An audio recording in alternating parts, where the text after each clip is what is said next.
Hi, my name is John McCarthy with RopeSmart, and we're here today to talk to you about the switch. What I want to do today is we're going to break down the switch. We're going to start from front to back, so let's get going. On the front of our switch, we have the shockwave system, which we brought out in 2011. You've seen it on some other machines. It's one of these things that we did a lot of research on, a lot of design, used mechanical engineers' advice. We wanted to make sure that we had something on the front end that would not only help the machine tow better, but start helping protect our horses. During practice, we all understand that it's easier to grab a machine, make a few runs, warming our horse up even the morning before, day before, trying to tune our horse and make sure he is just ready to go for the competition ring. So this right here helps keep our horses sound as well as it tows the machine better. What we found on the heeling side of it is there was a need for an additional amount of shock absorption. So when I get to the rear end, we're going to touch the same system, but in the rear legs we have here on the switch. When we start here at the head of the switch, one thing I want to talk about is we used a lot of the same science and angles, swing planes, studied the great ropers, and took what we had in our ground dummy. It's called the Smart One, the 3-in-1 dummy. It's the head, heel, and calf roping dummy. We brought those angles and wanted to make sure we had them here in the ATV sled training system as well. And you'll notice that the head is a pretty low height. The shoulder's very, very high. Now on the head of this, we wanted to have quite a bit of variation. To me, practicing only the free throw shot doesn't really give me everything I need when I go to a roping today. Especially with cattle being heavier, bigger, older, being roped longer, the prices are really high. We're seeing a lot more tricky steers than we used to. So on our ground dummy system that we have, of course, the head tips right, tips left, lets us practice those shots. So on the switch, we wanted to have obviously those same options. So in our patent pending design, we've also got where you can lock the head to the left. You can practice your head dippers left. You can tip it to the right. You can practice those shots to the right. And that lets you have what I call a complete game. As a lot of basketball coaches say, if this guy's got game, it's not that he's just a free throw shooter. The guy can lay up left, right, he can shoot both ends, he can dribble, he can shoot free throws, he's got game. And so in the roping arena, if you really don't want to have your winnings decided by the cattle, you've got to have some game. So practicing these religiously every time you're out there in the arena obviously is very important to be able to rope all those cattle that are thrown at us. The other thing I want to talk about when it comes to the head is the horn lengths. We've got 3 sets of horns that will ship with the switch. One's a small, which we call Corriente, a medium, which is more like an overgrown longhorn, and we have our super wides, which are really, really long. The super wides are normally the only time we use them in our arena is when we're working with somebody that we want them to open up their swing, get around that right horn a little bit more, maybe because they've roped a lot of years collapse. That's about the only time I ever really use them. The pole system that we have here really helps us develop the perfect loop. And after that, it's just simply the size of the loop we build that dictates the size of the horns that we can rope. One of the other really, really important features I want to talk about on the switch is not just the fact that the head can tip right and the head can tip left, but we've got a rod, a release rod underneath our dummy here, underneath right here in the body. And when we pull that handle, we can raise this head up, make it easy. So we start off a beginner. We're going to want to bring the head up, make it less challenging, help them have a little fun, build some confidence, and from there we're going to start refining and challenging the roper. So when we start with the beginner, we'd bring the head all the way up. And the other thing that we would do is we would remove the blocker rod. So when we remove the blocker rod, it just hangs down to the side of the dummy. It's there all the time. So we remove it, we bring the head all the way up. That allows a beginner to have a lot of confidence, practice those good loops, and then we get down to the intermediate range, which we have right here. In the intermediate range is where we can turn right and turn left. The pro level, which is the lowest level, drops the head all the way out flat, much like we see when we get a runner, a strong steer. Typically the only thing sticking up on a strong steer is his tail and his head's really down low. Quite a few ropers today, you'll see them go to an arena, they'll get to the short go, they'll draw a runner, they're gonna put the rope right over the top of the head. It's a frustrating thing when you practice and you rope hard all week long, you feel like you're well tuned, you go to rope and a simple steer that drops its head low costs you an entire roping. So down in the pro level, we can drop it all the way down and make it more challenging. To recap the head, we've got 3 levels: beginner, intermediate, and pro. We wanted to make sure that we had something for all levels on the head side, as well as all realistic scenarios that we're going to face every day as ropers. The blocker rod that we see here is very similar to what we have on our ground dummy. The reason this rod is here is, one, to prevent those flat loops that are kind of wiped on, early delivered loops that come down and split the horns, and then the push loops where we get collapsed in there and we start pushing front to back. And just yesterday I was at World Series roping. and I had a steer hanging the chute, and I had to pick my horse up, and then he broke, and of course it left me a little bit late getting to the steer. And as I went to the steer, I collapsed my swing, and instead of really riding my horse and staying wide, and I pushed my loop. Now that loop, I still caught the steer, but it curled way out front, and I caught a front foot. That is not the loop just because I could catch my dummy every day throwing that loop. That is not the loop that I want to throw in competition. And obviously my heeler yesterday would have been much happier if I would have thrown a correct loop and it would have curled over to the left and not caught a front foot. So that not allowing those pushed front to back loops to work is super important as well. It does collapse back with the horns when you rope and goes back forward. And these horns have a different breakaway style than other horns. They break straight back into the side. They don't come up and out. So they have a little bit smoother release, a little bit easier release when you dally and break them off. When we move back here and we get to the arrows on the back of the dummy, one thing I want to talk about is this. Intermediate and beginner ropers, one of the biggest things they're challenged with is proper width and height to a steer. Those two things can compound so many problems, and they can also compound and bring so much success. So when a person really refines that positioning and understands the physics and the leverage and the speed of the steer and how they work to your horse's benefit and work to the benefit of a heeler being able to rope the feet on the outside, that position really is one of the most important things to obtain in heading, as well as obviously heeling position is probably 80–90% of heeling is great position and achieving it quickly. So on the head side, what we've done is these two imprinted arrows, when you jockey your horse up to the dummy, it's going to show you where you need to be. There won't be any more yelling across the arena at your kids or your spouse or your neighbor or somebody you're trying to teach where that invisible spot is. My 6-year-old gets on her horse and she can jockey her horse right up in there, get to where those arrows are pointing at her, and then maintain that position with her horse. It's just one of those things. It's a unique feature. People don't realize how helpful it is until they get on horseback and they're looking down on top of these. Even my wife, who's been roping for almost her entire life, really likes these. As she's teaching a horse to rate, she blows up there really, really strong, and she sees the arrows lining up and she checks the horse off and eases into that spot versus blowing up there and trying to get him to set down and bring him up on the front end. So these imprinted arrows are really, really important for that. As we move back on the switch, one thing I want to talk about is another reference tool that we use for the heel side. The back blocker rod for the heelers is designed based off of the average angle that a heeler would carry coming from down the pin, turning into the corner. The angle of a heel loop delivered is absolutely imperative to your catch success. You'll never see the great ropers throwing flat loops, nor dropping their elbow and bringing it in sideways. Today, with all the great video and photographs and everything that we can see, we can study their deliveries. One thing that we know is that the angle that they're swinging over the back is then simply duplicated on their delivery. And obviously the angle of the delivery has everything to do with getting your bottom strand to the ground and the success of the feet getting over your bottom strand, which of course is what's going to promote a 2-foot catch. So this rod is going to help a person, one, make sure they don't cut the corner early. If they do, they're going to be hitting this rod and instantly have to back their horse off. Okay, that's what we find. Like at the U.S. Finals this year, we watched quite a few runs in the 10 and the 11, and to our amazement, probably 70% of those heelers would drop in. The second the head horse would move, the heel horse would move, and then the heeler was stuck with his hand into his chest, trying to pull off and trying to rope the steers that went away from him. Very low percentage, a lot of front feet hit, a lot of horses step into those loops because the horse is too high. You don't have the same power, you don't have the same ability to stay down on your delivery and come straight down for a dally. Quite often a heeler will find himself way high like this, holding his slack, and then when the header is getting to where it looks like it's getting tight, when he goes to put his hand down to dally, he's then just taken basically 3 foot of rope, put it back into the loop, and they wonder why the loop falls off the steer's feet.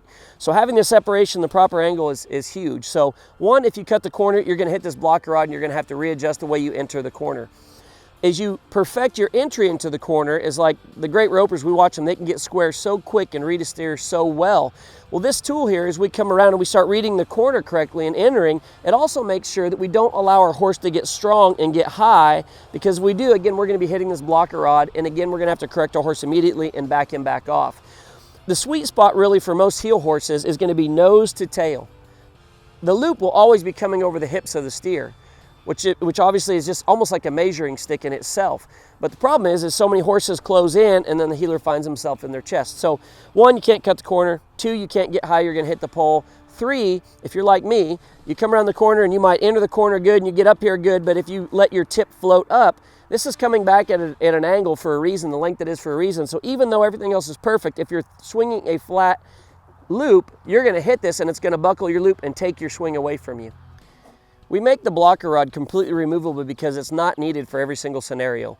When you're going to be heading and heeling at the same time, obviously you do not want to have this in, nor when you're making your full contact runs or doing certain drills. So this has got its place and its time, but it's not necessarily needed to be in all the time. So one thing I will challenge you with is this. Just recently we had 6 people here roping, and when they all started out heeling, every one of them was hitting the blocker rod. And they weren't liking it very much. They wanted to take it out. They're all frustrated. This is not where I normally rope from. This is not my sweet spot.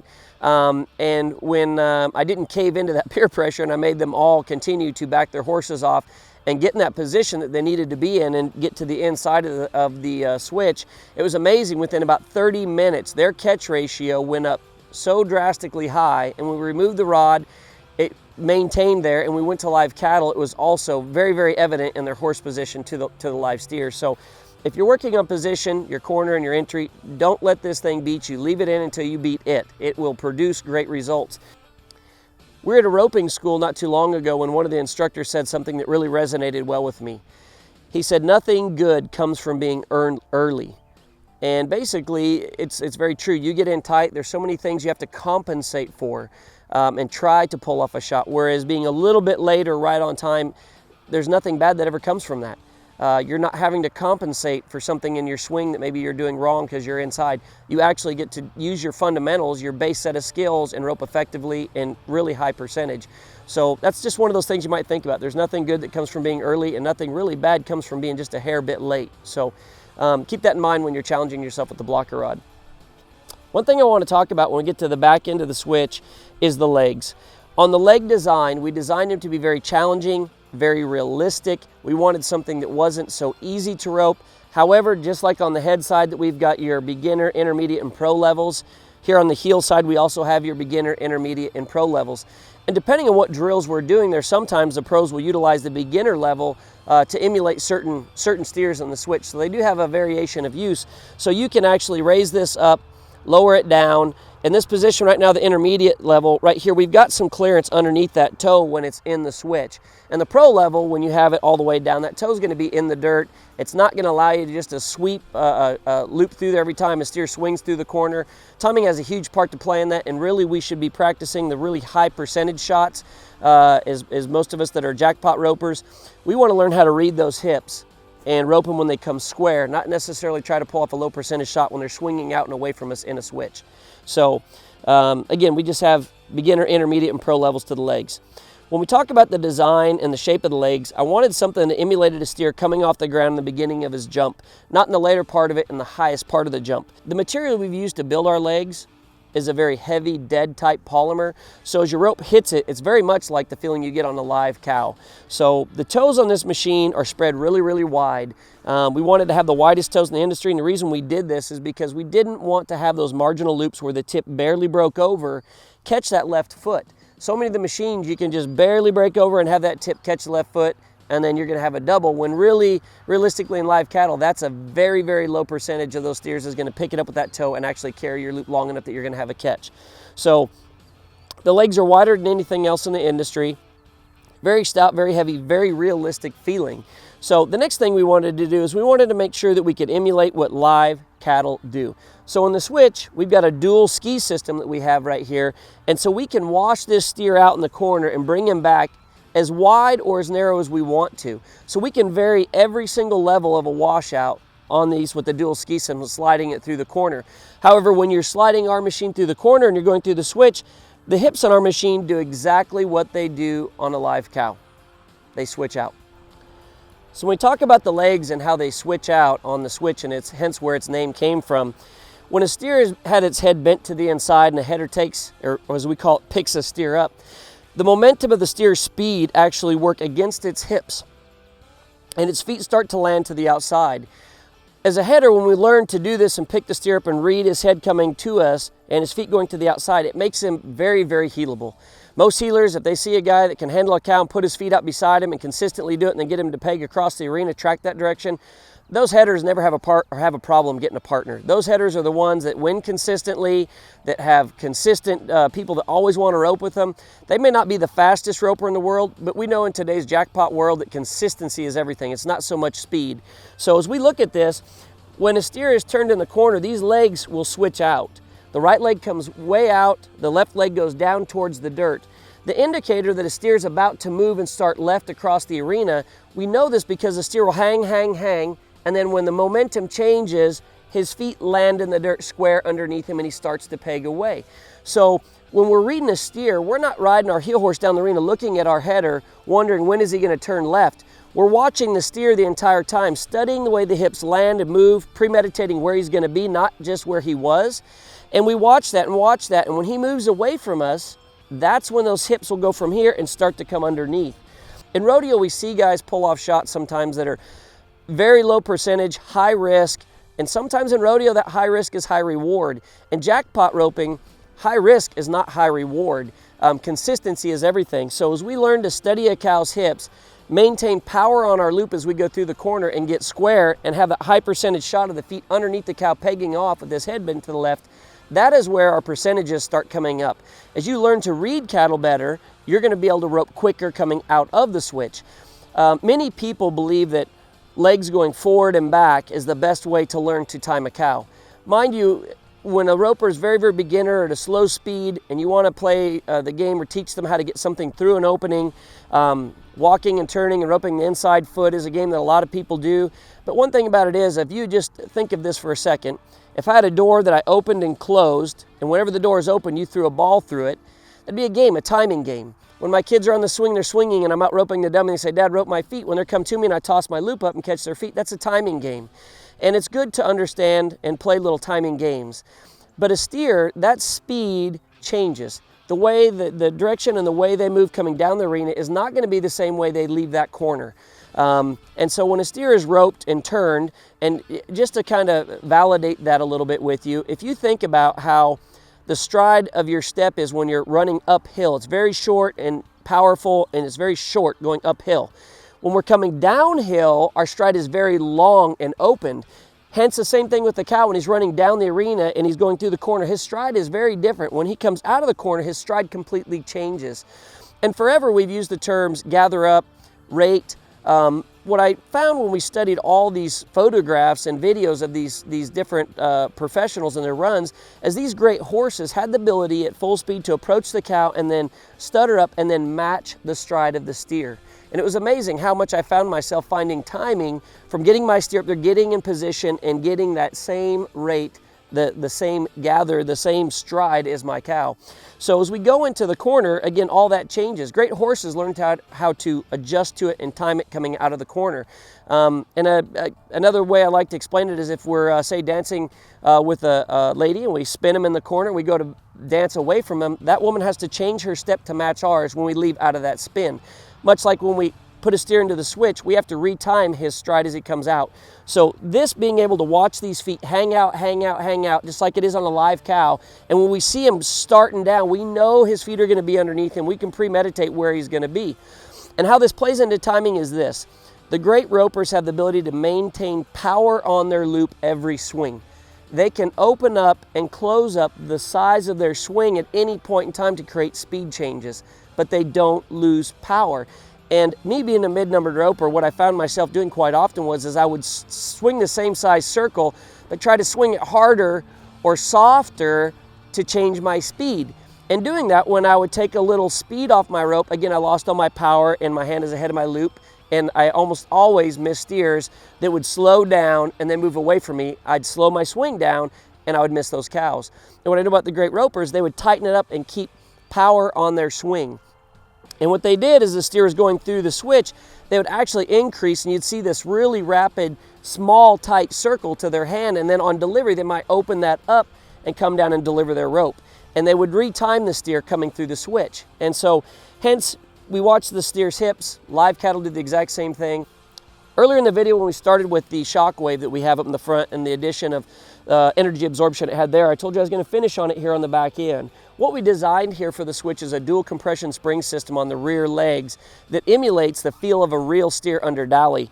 Unlike a lot of sleds that put some kind of a return spring or have some soft spring on their legs, this spring right here by human force, you would not be able to collapse these springs unless you had maybe 2 guys, 3 guys you're pulling on the lower feet.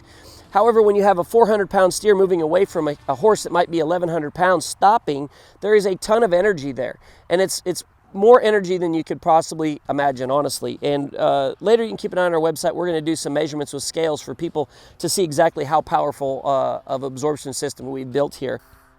So with these dual compression springs, it's such a safety feature for our heel horses. The hocks, the withers, not even to mention the person driving the quad, not sending them over the handlebars. But truly we can take our great horses, tune them up quickly, make a few runs before we go to a roping, and not chance the fact of hurting them. And no quad driver intentionally drives off and hits a heeler. However, if they have to look up to see where the fence is and they look back and you've just roped and dallied, it's going to be quite the wreck.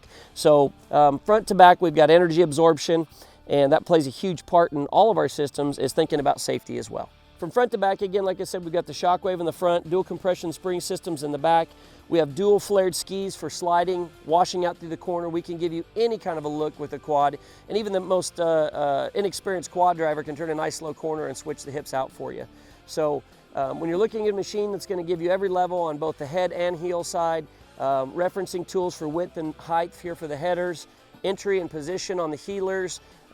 We'd like you to keep our Switch in mind. If you have any questions, please contact us at RopeSmart.com. Thanks for your time today.